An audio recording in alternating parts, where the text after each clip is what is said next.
rasa ya ini sudah pertama qadarullah, takdirnya Allah. Kedua, dalam setiap hal itu yang enak sih kita ngelihat baik-baiknya aja lah. Banyak husnuzon, positive thinking.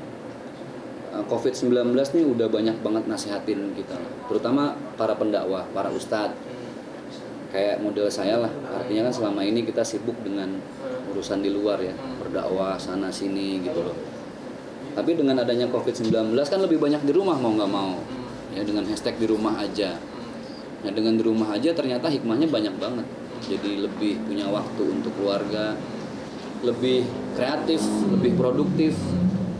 Mungkin kalau bukan karena COVID-19, saya nggak kepikiran juga tuh bikin sesuatu di Haul UJ yang ke-7 ini dalam bentuk digital. Mungkin waktunya kan, apalagi mau Ramadan kayak gini, ustadz-ustadz biasanya juga persiapan, prepare membuat acara di off air maupun on air. Hikmahnya banyak banget. Saya coba ngelihat dari sisi baiknya aja lah. Nah makanya saya rasa ketika pemerintah mengeluarkan arahan, kebijakan, kayak taraweh di rumah masing-masing, sholat Jumat di masjid ditiadakan, diganti dengan sholat zuhur di rumah masing-masing. Ini buat kebaikan kita semua kok. Artinya jangan ada yang merasa, saya ngelihat di beberapa video yang viral ya, kayak ada jemaah yang ngamuk-ngamuk karena nggak ada ustadz yang mau khutbah Jumat. Sebenarnya beragama ini memang harus tidak hanya sekedar iman kita kepada Allah yang kita perbaiki ya. Yang pasti iman itu kan komponennya satu, kita ikutin aturan Allah, kita contoh sunnahnya baginda Rasulullah, atiullaha wa atiur rasul. Yang ketiga jangan lupa wa ulil amri minkum, taat dengan undang-undang, peraturan, kebijakan pemerintah. Terutama dalam hal COVID-19 ini kita sebagai muslim kan rujukannya ke MUI, saya gitu ya. Kalau yang saya lihat di MUI ini kan rujukannya ada zona merah, kuning, hijau. Nah, bukan berarti terus yang zona hijau sebebas-bebasnya mereka, enggak. Justru mumpung masih hijau harus dijaga, diperketat gitu loh. Untuk yang zona merah harus hati-hati banget. Yang zona kuning lebih hati-hati. Nah, ini kan zona dengan berwarna seperti ini aturan pemerintah supaya mengklasifikasi. Bukan berarti terus yang zona hijau tetap nggak ikut aturan, enggak.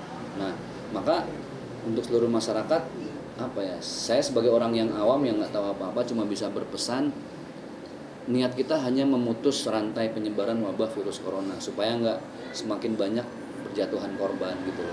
Kan kita nggak mau juga kayak di Italia gitu kan, kayak di Iran, di negara-negara lain yang memang penanganannya masih kurang. Jadi saya rasa yuk kita perbaiki iman kita dengan ibadah kepada Allah, mengikuti sunnah-sunnah Rasul dan ikut kebijakan pemerintah dengan syarat dan ketentuan yang harus kita lakukan gitu Bang. Contoh gini, dalam kaidah usul fiqh dikatakan ad-daruratu tubihul mahzurat. Keadaan darurat itu membolehkan apa yang menyulitkan kita. Contoh misalnya gini, selama ini taraweh bagusnya di rumah, bagusnya di masjid.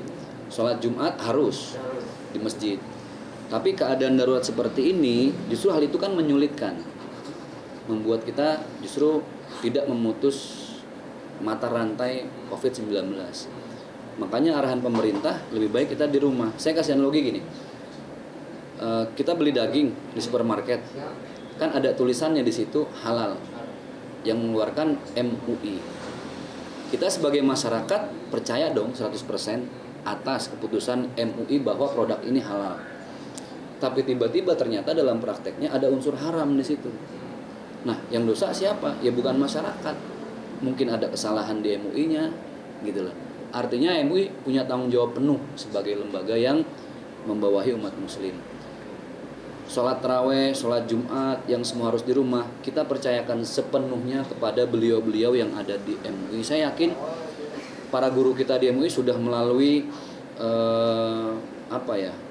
melalui kajian yang cukup dalam gitu loh, nggak sembarang ngeluarin fatwa dan kebijakan. Jadi enak kok jadi masyarakat, kita punya MUI, tinggal kita ikutin aja, dan mudah-mudahan kalaupun itu benar itu jadi ibadah buat kita gitu. Sekarang semua bidang usaha saya coba geser by digital ya. promo baju koko lebih banyak ke digital. Ya tadilah hikmahnya. Selama ini kita punya toko, punya distro, orang bisa datang langsung. Sekarang udah nggak memungkinkan. Kita nggak boleh mati gaya lah, nggak boleh putus asa. Justru di sini kita dituntut untuk cerdas dan kreatif. Akhirnya promo-promo baju koko saya lebih banyak nge-share di WhatsApp, di Facebook, di Instagram, di YouTube. Gimana caranya masyarakat tetap bisa tahu kalau kita ini punya stok baru baju koko misalnya. Ya kita lewat online, tapi yang memang agak susah kuliner. Saya kan punya usaha juga kuliner kecil-kecilan lah. Itu mau nggak mau harus tutup karena situasinya seperti ini. Karena dibuka pun ya udah sulit ya. Sekarang kan udah nggak boleh ada keramaian gitu loh. Makanya ya udahlah, kita coba mengalihkan ke digital semuanya. Makanya saya lebih 70% lebih concern sekarang ke digital, termasuk ke YouTube. Kalau saya ya di rumah aja. Cuman karena udah mau puasa, kita banyak nyetok konten-konten buat kita posting di bulan puasa.